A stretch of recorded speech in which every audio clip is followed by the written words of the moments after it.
So this is the story of how this project came about. A few years ago, on a cold Boston morning, I was striding around my office when suddenly I was blessed with an opportunity of a lifetime, a private commission. Through the connection of a mutual acquaintance, a mysterious couple, Mr. and Mrs. Flanders, approached me and wanted me to design their new home somewhere in Boston. I was delighted at the opportunity, but the couple's demands were peculiar, to say the least. Both fiercely independent artists with strong opinions. The Flanders argue with each other all the time over their artistic differences, and while they want to live under the same roof, they do not want to share living spaces with each other because they fear it would erode their individual identities. And hence, the couple gave me the prompt.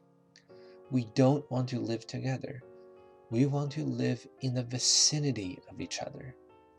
And so I said, all right, we'll figure it out. Let's start by making a chart. What do you two need in your house? Well, both of you need a bedroom, a bathroom, a living room, and private workspace. And instead of combining them together, why don't we arrange them symmetrically on a straight line with private spaces on both ends of the line, kitchen and dining at the center. And for extra privacy, let's put the bedrooms and bathrooms on the second floor. And then we finish up with walls designed to prevent you two from seeing each other too often. But the walls still leave enough space for you to occasionally catch a glimpse of each other's presence. You're still living in the same house, but 40 meters apart. Ooh, this is looking interesting. The couple smiled.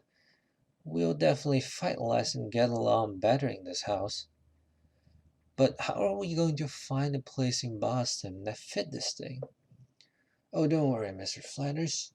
I know exactly the place. It's right here on the map, 1 hour away from Boston. This plot is situated between a commuter rail track and a highway, sandwiched between two lakes to the north and to the south.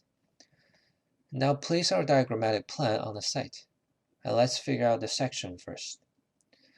With the noises from the highway and the railway, I propose to build our house with 2 layers of concrete, an inner layer of cast on-site concrete, a middle layer of precast gutter and drainage which serves as a structural frame that holds the outer layer, the precast concrete panels.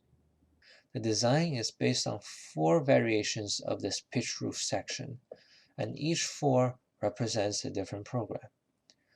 Variation 1, the kitchen. Solid walls shield the house from the railroad and the highway. Natural light is drawn in from above. The folding geometry creates a duality of space. One kitchen split into 2, one bright and open, the other dark and enclosed. Mr. and Mrs. Flanders, when you two don't feel like seeing each other, just stay on the other side of the kitchen. And when you're in a better mood, just join your partner on the other side. Variation 2, bedroom and living room.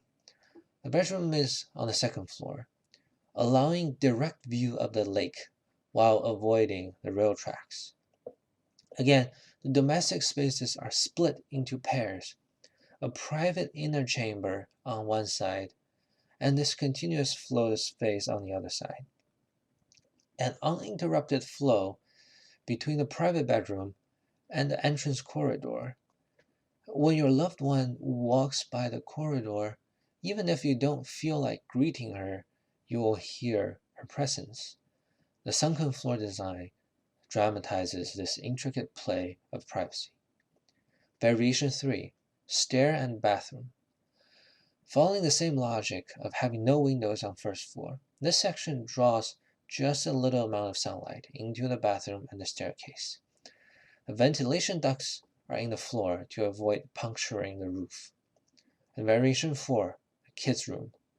Situated directly above the dining space, the kids' room follows the same folding logic. The kitchen's ventilation duct is routed through the second floor, and the bathtub is incorporated as a part of the second floor. Through those four variations, a duality of space is established, allowing for the coexistence of two independent souls.